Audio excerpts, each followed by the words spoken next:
Vous connaissez la prophétie concernant Jésus qui dit « Il sera appelé Nazaréen ». Est-ce que vous savez qu'elle n'apparaît pas du tout dans l'Ancien Testament?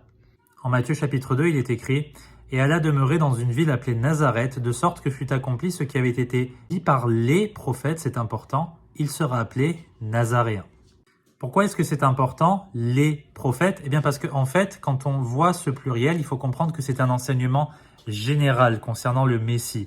C'est pas parce qu'on ne trouve pas cette prophétie de l'Ancien Testament que ça veut dire qu'il y a une contradiction. Pas du tout. En fait, ici, Matthieu il veut nous enseigner quelque chose de général sur le Messie et je vais vous expliquer ce que c'est. En fait, à l'époque de Jésus, Nazareth, c'était une ville de pacotille, à très très mauvaise réputation. Rappelez-vous ce qu'a dit Nathanaël en Jean chapitre 1. Peut-il venir quelque chose de bon de Nazareth? De plus, à cause du fait que Jésus il vient de Galilée, parce que Nazareth c'est en Galilée, eh bien il va être fortement critiqué à cause de ça. Regardez ce qu'il est écrit en Jean chapitre 7.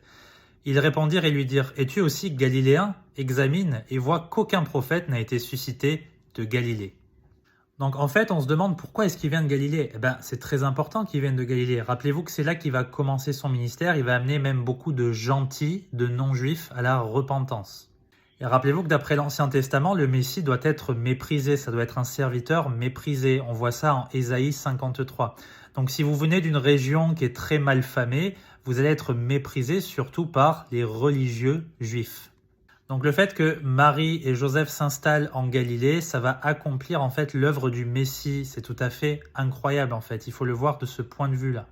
Donc il ne faut pas se laisser troubler par des versets comme ça qui semblent contredire le reste des Écritures. Pas du tout, c'est une vision globale qui nous montre que Jésus, en venant de Galilée ou de Nazareth, était parfaitement qualifié pour être le Messie, serviteur méprisé, pour sauver son peuple. Que Dieu vous bénisse.